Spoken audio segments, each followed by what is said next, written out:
आपादमौलिपर्यन्तं गुरूणाम् आकृतिं स्मरेत् तेन विघ्नाः प्रणश्यन्ति सिद्ध्यन्ति च मनोरथाः. ಶ್ರೀ ಗುರುಭ್ಯೋ ನಮಃ.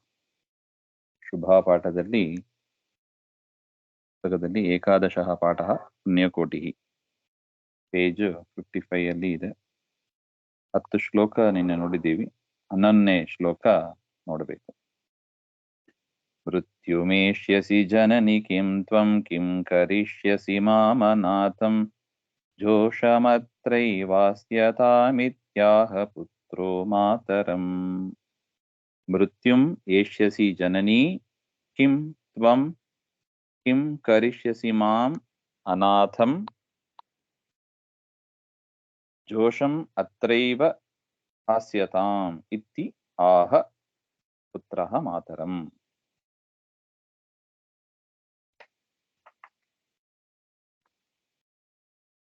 ಪುತ್ರಃ ಅವದತ್.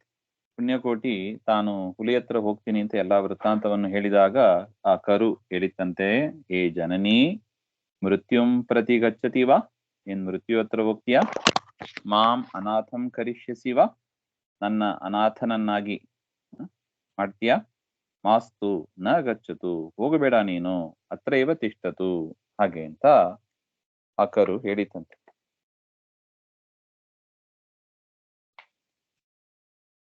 ಪ್ರತಿಜ್ಞಾನಂ ನಾನೃತಂ ಸ್ಯಾತ್ ದುಷ್ಕೃತಂ ನಾಲೋಚಯಾಮಿ ನಿಷ್ಠಯಾ ಗಚ್ಚಾಮಿ ಪುತ್ರಕ ನಿಶ್ಚಿತಂ ಮೇ ಮತಮಿದಂ. ಅದಕ್ಕೆ ಆ ಪುಣ್ಯಕೋಟಿ ಹೇಳಿತ್ತು ಪದಚ್ಛೇದ. ಪ್ರತಿಜ್ಞಾನಂ ನ ಅನೃತಂ ಸ್ಯಾತ್ ದುಷ್ಕೃತಂ ನ ಆಲೋಚಯಾಮಿ ನಿಷ್ಠಯಾ ಗಚ್ಚಾಮಿ ಪುತ್ರಕ ನಿಶ್ಚಿತಂ ಮೇ ಮತಂ ಇದಂ. ಹೇ ಪುತ್ರಕ, ಮಗುವೆ, ಮಾಂ ಮಾ ಏವಂ ವದ, ಈ ರೀತಿಯಾಗಿ ಮಾತನಾಡಬೇಡ. ಮಮ ಪ್ರತಿಜ್ಞಾಯಾಹ ಹಾರ್ಯಂ ನೇಚ್ಛೆ, ನನ್ನ ಪ್ರತಿಜ್ಞೆ ಭಂಗ ಆಗುವಂತೆ, ಪ್ರತಿಜ್ಞೆಯ ಮೀರುವ ಇಚ್ಛೆ ನನಗೆ ಇಲ್ಲ. ಪ್ರತಿಜ್ಞಾನಂ ಅಂದ್ರೆ ಪ್ರತಿಜ್ಞೆ ಅಂತ ಅರ್ಥ. ನ ಅನೃತಂ ಸ್ಯಾತ್, ಸುಳ್ಳು ಆಗಬಾರದು. ಅಪೀಚ ಅನೃತಂ ದುಷ್ಕೃತಂ ವಾ ಚಿಂತೆಯಾಮಿ, ಸುಳ್ಳಾದದ್ದನ್ನು ಮಾಡಬಾರದನ್ನು ಕೂಡ ನಾನು ಚಿಂತನೆ ಮಾಡೋದಿಲ್ಲ. ಸತ್ಯನಿಷ್ಠೆಯ ಗಚ್ಚಾಮ್ಯಹಂ, ಸತ್ಯನಿಷ್ಠೆಯಿಂದ ನಾನು ಹುಲಿ ಹತ್ರ ಹೋಗ್ತೀನಿ. ಅಯಂ ಮಮ ನಿಶ್ಚಿತಃ ಅಭಿಸಂಧಿಹಿ, ಇದು ನನ್ನ ನಿಶ್ಚಿತವಾದ ಮತ, ಹಾಗೆ ಅಂತ ಪುಣ್ಯಕೋಟಿ ಹೇಳಿತ್ತು. ಅದಕ್ಕೆ ಮಗು ಹೇಳಿತ್ತು, ಸ್ತನ್ಯಪಾನಂ ಮೇ ಕುತೋಂಬ ಆಶ್ರಯಂ ವಾ ಕುತ್ರಮೇಂಬ ಕಸ್ಯ ಸವಿಧೇ ವಾ ಶಯಿಷ್ಯೆ ಹಿತೈಷಿ ವಾ ಕೋ ಭವೇತ್.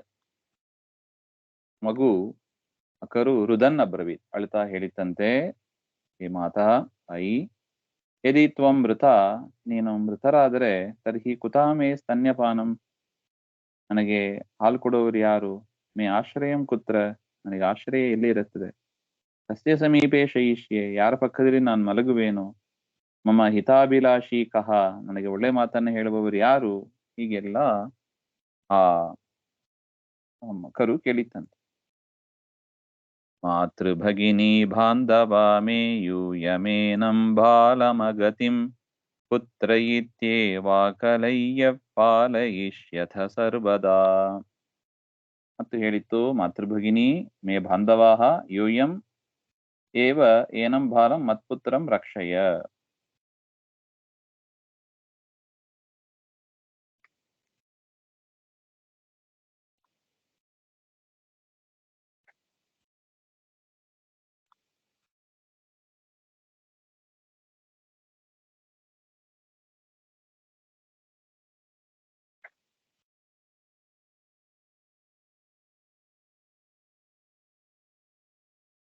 ಬಾಂಧವಾಃ ಮೇ ಯೂಯಂ ಏನಂ ಬಾಲಂ ಅಗತಿಂ ಪುತ್ರ ಇವ. ಅಮ್ಮಗಳಿರ, ಪುಣ್ಯಕೋಟಿ ಹೇಳಿತಂತೆ,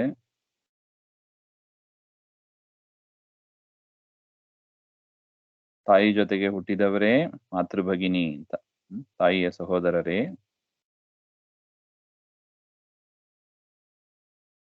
ಮೇ ಬಾಂಧವಾಃ ಯೂಯಂ ಏವ, ನೀವೆಲ್ಲರೂ ಏನಂ ಬಾಲಂ, ಈ ನನ್ನ ಮಗನನ್ನ ರಕ್ಷಣೆ ಮಾಡ್ರಿ. ಏಷಃ ಅನಾಥಃ, ಅನಾಥನಾಗಿದ್ದಾನೆ. ತ್ವತ್ಪುತ್ರ ಭಾವೇನ, ನಿಮ್ಮ ಮಗ ಅಂತ ಭಾವಿಸಿ ಏನಂ ಪಾಲಯಂತು, ಇವನನ್ನ ರಕ್ಷಣೆ ಮಾಡಿ ಇದು ಪುಣ್ಯಕೋಟಿ ಅವಧತ್. ಅಲ್ಲಿ ಸೇರಿದ್ದ ಬಂಧು ಬಾಂಧವರ ಹತ್ರ ಹೇಳಿತಂತೆ. ಅಗ್ರತೋ ವಾ ಪೃಷ್ಠತೋ ವಾ ಧಾವಮಾನಂ ಬಾಲಮೇನಂ ಪಾದಶೃಂಗಾ ಘಟ್ಟನೇನ ಪೀಡಯಿಷ್ಯತ ಮಾಸುತಂ. ಅಗ್ರತಃ ವಾ ಪೃಷ್ಠತಃ ವಾ ಧಾವಮಾನಂ ಬಾಲಂ ಏನಂ ಪಾದಶೃಂಗಾ ಘಟ್ಟನೇನ ಪೀಡಯಿಷ್ಯತ ಮಾಸುತಂ. ಅಷ್ಟು ಮಾತ್ರ ಇಲ್ಲ, ಅಲ್ಲಿ ಬಾಂಧವರ ಹತ್ರನೆಲ್ಲ ಕೇಳಿತಂತೆ ಆ ಪುಣ್ಯಕೋಟಿ. ಯದಿ ಒಂದು ವೇಳೆ ನನ್ನ ಮಗ ಎದುರುಗಡೆನೋ ಹಿಂದಗಡೆನೋ ಓಡುತ್ತಾ ಆಡುತ್ತಾ ಬರ್ತಾನೆ, ಸದಾ ಕೃಪೆಯಿಂದ ಕೊಂಬಿನಿಂದ ಆಗಲಿ ಪಾದದಿಂದ ಆಗಲಿ ನ ಘಾತಯತು, ಅವನನ್ನ ಹೊಡಿಬೇಡಿ ಇದು ಪ್ರಾರ್ಥಿತವತಿ, ಪ್ರಾರ್ಥನೆ ಮಾಡಿತ್ತಂತೆ. ಅನಾಥೋ ಭೂಸ್ತ್ವಂ ಸುಪುತ್ರ ಪುಂಡರೀಕಾಸ್ಯಂ ವಿಷೇಯಂ ಋಣಾನ್ ಮುಕ್ತಾ ಪುತ್ರಕಾವಾಂ ಪರಿಷ್ವಜ್ಯೇತ್ಯಬ್ರವೀತ್. ಅನಾಥಃ ಅಭೂಃ ತ್ವಂ ಪುತ್ರ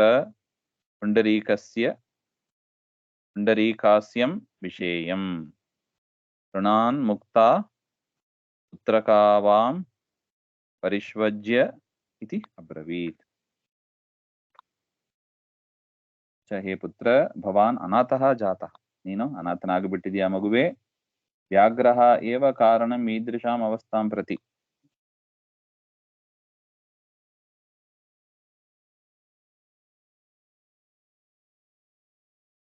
ಇದಾನೀಂ ಮಮ ಋಣಮೋಚನಂ ಮಾ ಪರಿಶ್ವಜಸ್ವ ಇತಿ ಚ ವಿಲಲಾಪ.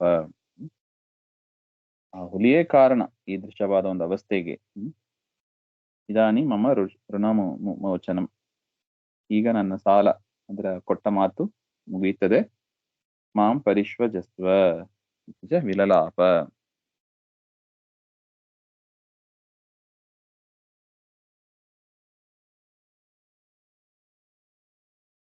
ಆ ಮಗುವನ್ನ ಕಟ್ಟಿಕೊಂಡು ಆ ಮಾತುಗಳನ್ನ ಆಡಿತು ಅಂತ ಹೇಳ್ತಾ ಇದ್ದಾರೆ.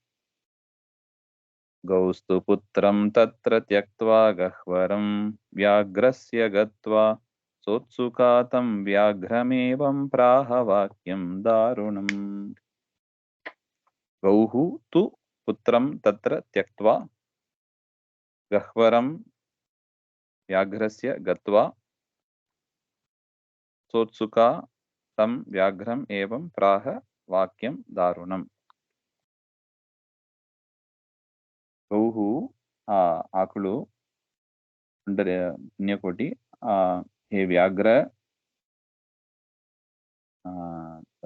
ಏವಮುಕ್ತ್ವಾ ಪುಣ್ಯಕೋಟಿ, ಈ ರೀತಿಯಾಗಿ ಹೇಳಿ ಪುಣ್ಯಕೋಟಿ ಗೋವು ಸ್ವಪುತ್ರಂ ತ್ಯಕ್ತ್ವಾ, ತನ್ನ ಮಗುವನ್ನಲೆ ಬಿಟ್ಟು ವ್ಯಾಘ್ರಸ್ಯ ಗುಹಾಂ ಪ್ರವಿಶತಿ ಸ್ಮ, ಆ ಹುಲಿ ಇರುವ ಗುಹೆಗೆ ಪ್ರವೇಶ ಮಾಡಿತ್ತಂತೆ. ಪ್ರತೀಕ್ಷಮಾನಃ ವ್ಯಾಘ್ರಃ ಆಸೀತ್, ಆ ಹುಲಿಯು ಕೂಡ ಪ್ರತೀಕ್ಷೆ ಮಾಡ್ತಾ ಇತ್ತು, ಯಾವಾಗ ಈ ಆಕಳು ಬರೋದು. ಉತ್ಸುಕಾ ಗೌಹು ವ್ಯಾಘ್ರಂ ಕರುಣಾಜನಕಂ ವಾಕ್ಯಂ ಅವತ್. ಉತ್ಸುಕದಿಂದ ಆಕಳು ಬಂದು ಆ ಹುಲಿಗೆ ಕರುಣಾಜನಕವಾದ, ಕರುಣೆ ಹುಟ್ಟುವ ವಾಕ್ಯವನ್ನ ಹೇಳಿತ್ತಂತೆ. ಅದೇನದು? ಪುಣ್ಯಕೋಟಿ ಹೇಳಿದ ಮಾತು. ಖಾದ ವ್ಯಾಘ್ರ ಮಾಂಸಖಂಡಂ ಜಠರ ಪೂರ್ಣಂ ರಕ್ತಮುಷ್ಣಂ ಚಂಡ ವ್ಯಾಘ್ರ ಸ್ವಾದಯತ್ವಂ ಭವತು ಪರಿತೋಷಸ್ತವ. ಹೇ ವ್ಯಾಘ್ರ, ಚಂಡ ಪ್ರಿಯೇ, ನೀನು ಮಹಾಚಂಡ, ಕ್ರೂರವಾದದ್ದು. ನಮ್ಮ ಮಾಂಸಖಂಡಂ ಖಾದಯ, ನನ್ನ ಮಾಂಸಖಂಡವನ್ನ ತಿನ್ನು. ಮಮ ಉಷ್ಣಂ ರಕ್ತಂ ಪಿಬ, ಬಿಸಿಯಾದ ನನ್ನ ರಕ್ತವನ್ನು ಕುಡಿ. ಉದರಂ ಪೂರಯತ್, ನಿನ್ನ ಹೊಟ್ಟೆ ತುಂಬಿಸಿಕೋ. ಭವತಃ ಮೋದಾಯ ಭವತು, ನಿನಗೆ ಸುಖಕ್ಕಾಗಿ ಆಗಲಿ, ಹಾಗೆ ಅಂತ ಪುಣ್ಯಕೋಟಿ ಹೇಳಿದ್ದಾನೆ. ಪುಣ್ಯಕೋಟಿ ವಚನ ಶ್ರವಣಾತ್ ಅಶ್ರುಗದ್ಗದ ಕಂಠ ವ್ಯಾಘ್ರೋ ಧೇನುಮೇನಾಂ ಹನ್ಮಿ ತರ್ಹಿ ಕ್ರುಧ್ಯತೆ ಪರಮಾತ್ಮನ. ಪುಣ್ಯಕೋಟಿ ವಚನ ಶ್ರವಣಾತ್ ಅಶ್ರುಗದ್ಗದ ಕಂಠ ವ್ಯಾಘ್ರಃ ಧೇನುಂ ಏನಾಂ ಹನ್ಮಿ ತರ್ಹಿ ಕ್ರುಧ್ಯತೆ ಪರಮಾತ್ಮನ. ಏತದ್ ವಚನಂ ಶ್ರುತ್ವ, ಆ ಗೋವಿನ ಮಾತನ್ನು ಕೇಳಿ, ವ್ಯಾಘ್ರಃ ಅಪಿ, ಆ ಹುಲಿಯು ಕೂಡ ಕರುಣಾಪೂರಿತಃ ಅಭವತ್, ಕರುಣೆಯಿಂದ ತುಂಬಿತ್ತಂತೆ. ಅಶ್ರುಪೂರ್ಣ ನಯನಃ ಜಾತ, ಕಣ್ಣಲ್ಲಿ ನೀರದಕ್ಕೆ. ಕಂಠೆ ದುಃಖೇನ ಗದ್ಗದ, ಕಂಠ ಎಲ್ಲ ದುಃಖದಿಂದ ಗದ್ಗದವಾಯ್ತು, ಅಂದ್ರೆ ಮಾತಾಡ್ಲಿಕ್ಕೆ ಬರ್ತಾ ಇಲ್ಲ. ವ್ಯಾಗ್ರಹ ಏವಂ ಆಲೋಚಯತ್, ಈ ರೀತಿಯಾಗಿ ಆ ಹುಲಿ ಆಲೋಚನೆ ಮಾಡಿತ್ತಂತೆ. ಯದಿ ಅಹಂ ಏನಾಂ ಪುಣ್ಯವತೀಂ ಹನಿಷ್ಯಾಮಿ, ಒಂದು ವೇಳೆ ನಾನು ಪುಣ್ಯವತಿಯಾದ ಈ ಪುಣ್ಯಕೋಟಿಯನ್ನ ಸಂಹಾರ ಮಾಡಿದ್ರೆ, ತರ್ಹಿ ಪರಮಾತ್ಮನು ಮಯಿ ಕ್ರುದ್ಧೋ ಭವತಿ, ನನ್ನಲ್ಲಿ ಪರಮಾತ್ಮ ಕೋಪಗೊಳ್ಳುತ್ತಾನೆ, ನನ್ನನ್ನು ಬಿಡೋದಿಲ್ಲ, ಕ್ಷಮಿಸೋದಿಲ್ಲ, ಶಿಕ್ಷೆ ಆಗ್ತದೆ ನನಗೆ, ಹಾಗೆ ಅಂತ ಆಲೋಚನೆ ಮಾಡಿದ್ದಾನೆ. ವಿಚಿಂತ್ಯೇವಂ ಪುಂಡರೀಕೋ ಆತ್ಮಶುದ್ಧಿಂ ಕರ್ತು ಕಾಮಃ ಪರ್ವತಾಗ್ರಾದ್ ಗರ್ತಪತಿತಃ ಪಂಚತಾಮಗಮತ್ ಸ್ವಯಂ. ವಿಚಿಂತ್ಯ ಏವಂ ಪುಂಡರೀಕಃ ಆತ್ಮಶುದ್ಧಿಂ ಕರ್ತುಕಾಮಃ ಪರ್ವತಾಗ್ರಾತ್ ಗರ್ತಪತಿತಃ ಪಂಚತಾಂ ಅಗಮತ್ ಸ್ವಯಂ. ಏವಂ ಪ್ರಕಾರೇಣ ಚಿಂತಯಿತ್ವ, ಈ ರೀತಿಯಾಗಿ ಆ ವ್ಯಾಘ್ರ ಚಿಂತನೆ ಮಾಡಿ, ಸಹ ವ್ಯಾಘ್ರ ಸ್ವಾತ್ಮನಃ ಶುದ್ಧಿಂ ಕರ್ತುಂ, ತನ್ನನ್ನ ಶುದ್ಧಿಗೊಳಿಸುವುದಕ್ಕಾಗಿ, ಪರ್ವತಸ್ಯ ಶೃಂಗಾತ್, ಪರ್ವತದ ಶೃಂಗದಿಂದ ಅಂದ್ರೆ ಶಿಖರದಿಂದ, ಸ್ವಯಂ ಪತಿತಃ, ತಾನು ಬಿತ್ತು, ಮರಣಂ ಪ್ರಾಪ್ತಃ, ಮರಣವನ್ನು ತಾನು ಹೊಂದಿತ್ತು ಅಂತ ಹೇಳ್ತಾರೆ. ಆತ್ಮಶುದ್ಧಿಯನ್ನು ಮಾಡ್ಕೋಬೇಕು. ನೀತಿ ಸತ್ಯಮೇವ ಜಯತೆ, ಸತ್ಯವೇ ಗೆಲ್ತದೆ, ಕೊಟ್ಟ ಮಾತನ್ನ ತಿಳಿಸಿಕೊಡ್ಬೇಕು ಹಾಗೆ.